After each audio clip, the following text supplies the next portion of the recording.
So strategic forbearance is a purposeful decision to not respond to a competitor's move.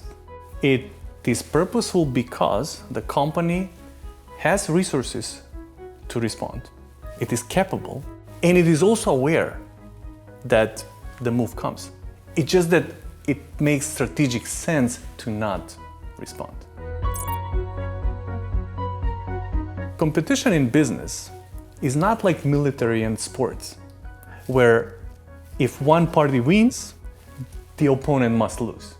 In business competition, there is third party and more parties, like customers or other stakeholders that will evaluate the products that you offer or services that you offer to the market. In business, it is positive sum competition, that both opponents may be better off.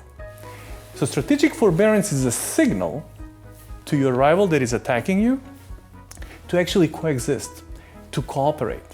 For example, strategic forbearance means that you choose purposefully to not commit resources at this time and to not kind of act quickly and act urgently with something.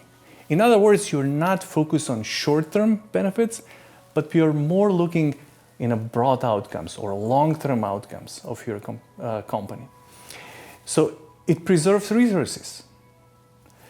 When you don't act, then you are more flexible to switch to another direction when opportunities come.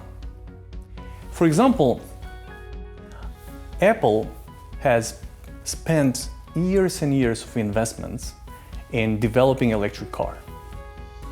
And recently, they decided to not pursue it. That decision enabled them to switch to AI, which was up and coming and became the new technology, the new emergent technology. And it was more complementary to their core business. Strategic forbearance is helpful in order to keep your focus in your own strategy. Reacting to competitors' moves not always is consistent with your strategic trajectory. How do really companies surprise their rivals? How do they create moves that are unexpected to competitors? They don't respond right away, and response was expected. Because when you expect something to happen, all of a sudden you see silence, you start thinking about what happened. So it creates uncertainty for you and sets you up for a surprise because you don't know what to expect next.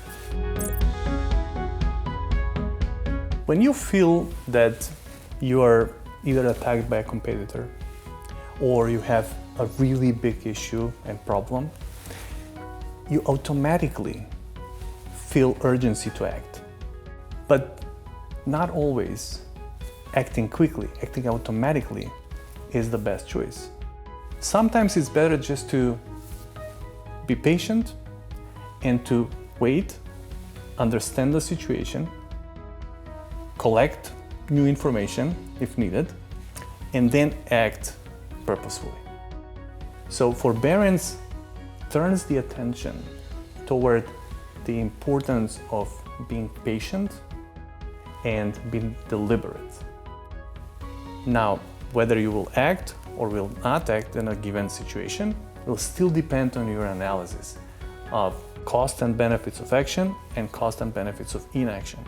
So I'm just trying to emphasize to leaders that you always think whether to act or not act by taking into account that not acting can actually be good for your company.